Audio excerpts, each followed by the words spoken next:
Hey, John Schuster, Coldwell Banker Realty. We are here today with one of my great friends and great mortgage lenders, Retta with Envoy Mortgage. How you doing today, Ollie? Great, man. Good to be here as always. Well, thanks for coming in today. Today, Ollie, you're going to do a recap of the 2020 mortgage market and talk about what to expect in 2021. Ollie, floor is yours. I'm out. Thanks, man. Thank you for the wonderful introduction.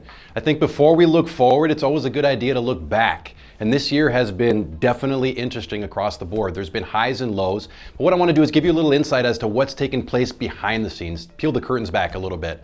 So the talk of the town has been interest rates and refinances. Everybody who owns a home has been refinancing with the interest rates so low.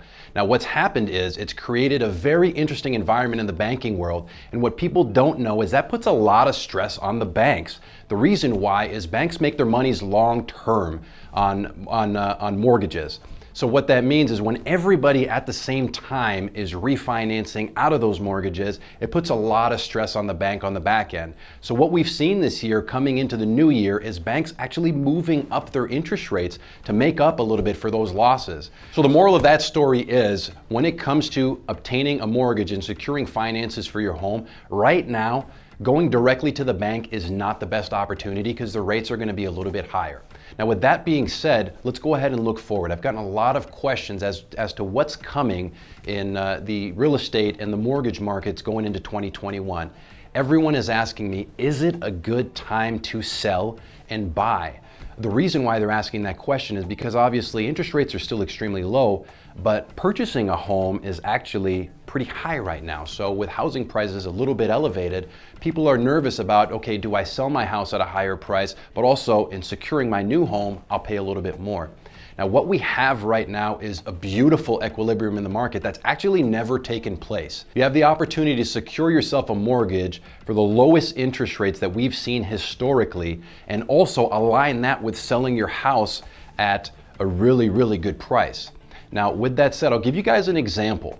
If you were to buy a house today in the current environment at $453,000, the payment that you would have principal and interest rate wise would be equivalent to buying at $400,000 if interest rates were to move up 1%.